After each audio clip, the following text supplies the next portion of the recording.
जो आप पहले दिन ही कलश स्थापना होती है और पहले दिन ही आपको ये ज्ञान हो जाए कि बच्चे पूछें कि कलश क्यों रखा जाता है, कलश के ऊपर आम के पत्ते क्यों लगाए जाते हैं, कलश के ऊपर नारियल क्यों रखा जाता है, कलश के ऊपर 9 बार मोली क्यों बांधी जाती है, मोली मतलब लच्छा नाड़ा 9 बार क्यों लपेटा जाता है नारियल के ऊपर, कलश के ऊपर जब रखते हैं।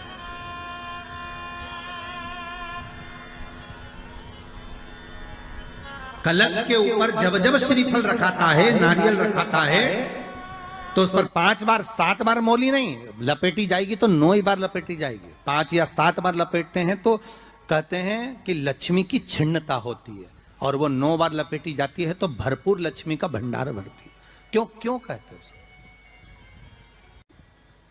भगवान कुंभ का निर्माण कर रहे हैं, भगवान कलश का निर्माण कर रहे हैं, और भगवान स्वयं ब्रह्मदेव कर रहे हैं कि आप ऐसा निर्माण कर दो जिसमें 33 कोटि देवता स्वतः विराजमान हो जाए। तो भगवान ने उस कलश का निर्माण कर दिया।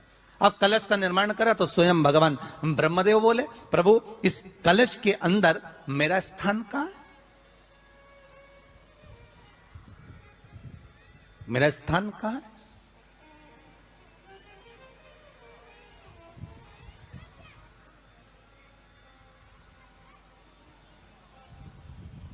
बहुत ध्यान देना महाराज, कलश का जो मुख होता है उस मुख पर भगवान विष्णु का स्थान होता है।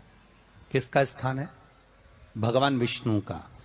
थोड़ा सा नीचे आओगे, जहां से कलश का मुख दबा हुआ होता है, वह जगह भगवान स्वयं शिव की होती है। किसकी जगह है? भगवान शंकर की। कलश का अग्रभाग, नीचे का भाग जहां से फैला हुआ होता है, वहां ब्रह्मा का आधिपत्य स्थापित होता है। फिर कलश का जो नीचे का भाग होता है वो भगवान शिव और शक्ति का स्थान होता है।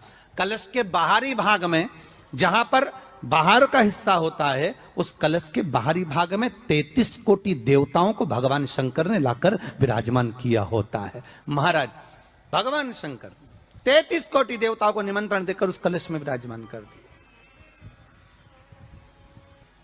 कितना सुंदर लिखा है देवी भागवत के अंदर कि जहां कलश की स्थापना होती है उस जगह पर किसी देवताओं को बुलाने की जरूरत नहीं होती। 33 कोटि देवता उस जगह पर स्वतः विराजमान हो जाते हैं। स्वयं 33 कोटि देवता स्वयं वहां विराजमान। नवरात्रे एकम से प्रारंभ नहीं होते, अमावस्या की रात्रि से प्रारंभ हो जाते, इसलिए उसको कहते हैं नवरात्रे। क्योंकि नवमी के दिन माता जी का विसर्जन हो जाता है, जवारों का विसर्जन हो जाता है, व्रत करने वाले कन्या पूजन भोजन भंडारा कराकर विराम दे देते। तो नवमी की रात्रि उसमें नहीं जुड़ा पाती, उसमें रात्रि अगर जुड़ती है तो ये अमावस्या की रात्रि से जुड़ना प्रारंभ होता है, तब जाकर वो नवरात्रि पूर्ण हो पाती है। पितृलोक में पितृ जैसे निवास होकर भी इंतजार करते हैं। 4 नवरात्रे हैं तो 4 ही श्राद्ध हैं। आज मौनी अमावस्या है, श्राद्ध का विराम हो जाता है और कथा अर्थात नवरात्रे प्रारंभ हो जाते हैं दूसरे दिन। तो यहाँ शास्त्र कह रहा है जैसे हमें प्रतीक्षा रहती है कोई अच्छे कार्य की, कि घर में कोई शुभ कार्य हो, घर में कोई अच्छा आयोजन हो तो अपने को आनंद होगा, प्रसन्नता होगी। उसी तरह हमारे जो पूर्वज चले गए, जो पूर्वज चाहे वो अधोगति में गए हों, चाहे वो देवगति में गए हों, चाहे वो पितृलोक में निवास कर रहे हों, तो जितने भी पितृलोक में निवास करने वाले पूर्वज होते हैं वो भी ये विचार करते हैं कि हमारे घर के वंश द्वारा, हमारे वंशजों द्वारा कोई ऐसा सत्कर्म हो जिससे हमारे जीवन की वितृप्ति हो और हमें आनंद की अनुभूति हो। और ध्यान दीजिएगा महाराज, आपको चैत्री नवरात्रि का स्मरण होगा, आपको शरदी नवरात्रि का स्मरण होगा, पर जो आषाढ़ में और माघ में जो नवरात्रे पढ़ते हैं इसका एक आनंद ही दूसरा रहता है। बस इतना जरूर होता है कि दुनिया के लोग वो जो 2 नवरात्रे होते हैं उसमें कलश की स्थापना भी करते हैं, देवी का पूजन भी करते हैं, अर्चना भी करते हैं, मंदिरों में भीड़ भी रहती है और खूब प्रेम से माता का जगराता वगैरह सब होता है। पर ये जो नवरात्रे हैं 2 गुप्त नवरात्रे, इनका लोगों को स्मरण नहीं था।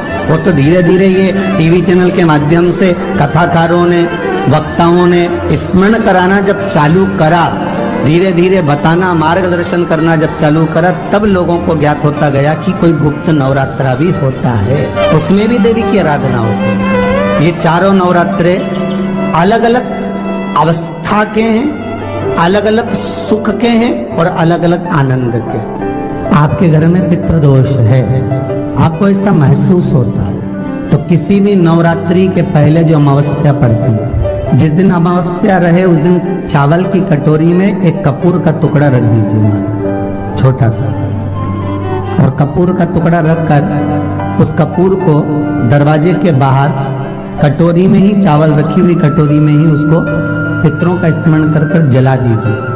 और जलाने के बाद उस चावल को कहीं भी किसी भी वृक्ष की छांव में पक्षियों के लिए डाल दीजिए। शिव महापुराण की कथा कहती है, अगर मान लो पितृ आपको कष्ट दे रहे हैं, पितृ आपको तकलीफ दे रहे हैं, कोई काम नहीं होने दे रहे हैं, या कहीं आपको ऐसा लगता है कि पितरों का दोष है, तो वो पितृ दोष देवी, अब ये जो आप करेंगे ये कब कर रहे हैं? अमावस्या के दिन आप उसको रख रहे हैं, अमावस्या के दिन उसको रखकर रात भर आपने रखा कपूर के साथ में, सुबह एकम पड़ गई, नवरात्रि लग गई, उसी दिन उसको जलाकर आपने पटक दिया।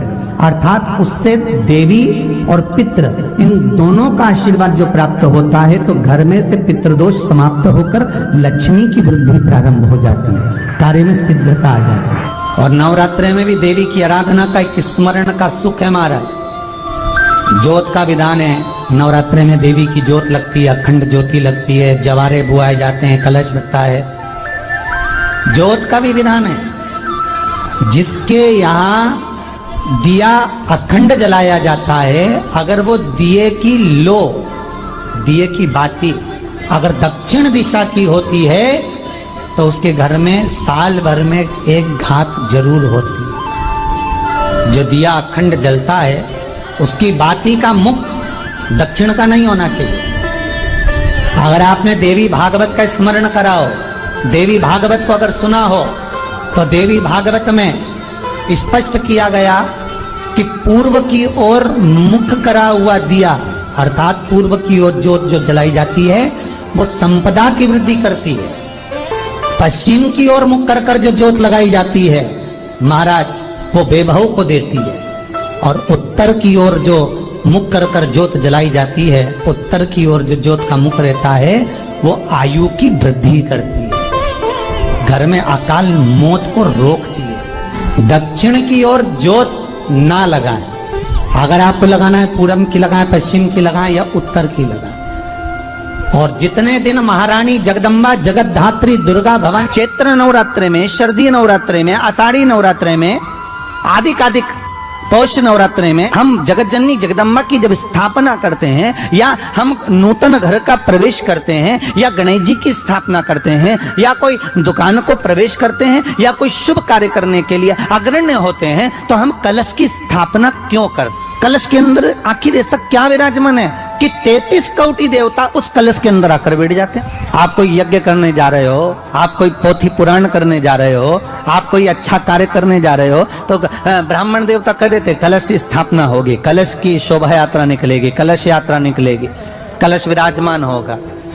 उस कुंभ की उस घड़े की महत्वता कहां से प्रकट हो गई? शिव महापुराण की कथा कहती है महाराज, भगवान ओघड़दानी शंकर स्वयं आद्य शक्ति जगदम्बा से कहते हैं कि जगदम्बा तू क्या चाहती है बोल। तो जगत जननी जगदम्बा कहती है कि जहां मैं हूं वहां शंकर है, ये आपने कह दिया, पर जहां शंकर है वहां पार्वती का होना जरूरी है। उसके लिए सिद्ध करने के लिए एक स्थान ऐसा बनाया जाए जहां पर शंकर विराजमान है और शंकर के साथ पार्वती विराजमान है। तो शिव जी ने कहा, पार्वती उसके लिए मैं तुझे एक सुंदर कलश का निर्माण कर देता। अष्टमी के दिन कन्याओं का भोजन कराओ या नवमी के दिन कन्याओं का भोजन कराओ, पर देवी भागवत तो कहती है देवी भागवत वर्णन करती है कि पहले नवरात्रे से लेकर नौमी तिथि तक जितने दिन देवी के होते हैं, प्रत्येक दिन में आप किसी भी दिन कन्याओं का भोजन करा सकते हो, पहली रात्रि से लेकर, पहला दिन से लेकर। पर 9वें दिन तो सवेरे पूजन करके, यज्ञ करके, अनुष्ठान करके देवी को विसर्जन कर दिया। फिर नवरात्रि पूर्ण कैसे हुई? नवरात्रि की पूर्णता होती है अमावस्या की रात से गिनी जाती है। कौन से दिन से गिनते हैं? अमावस्या की रात्रि, फिर एकम की रात्रि, फिर दूज की रात्रि, ऐसे गिनते गिनते अष्टमी की रात्रि तक और नौमी के दिन सुबह तक या दोपहर तक या शाम तक, जब तक आप यज्ञ ना करें तब तक ये 9 रात्रियां पूर्ण गिनी जाती हैं महाराज देवी भागवत के हिसाब से पूर्णता। अब हमने कन्या भोजन का जो क्रम बनाया, अष्टमी के दिन करा देंगे, नौमी के दिन करा देंगे, इस तिथि को करा देंगे, पर भाव देखिए, शास्त्र कहता है भूखे को भोजन जब कराइए जब उसको भूख लगी हो, और ऐसों को कराइए जिसको जरूरत पड़ रही है।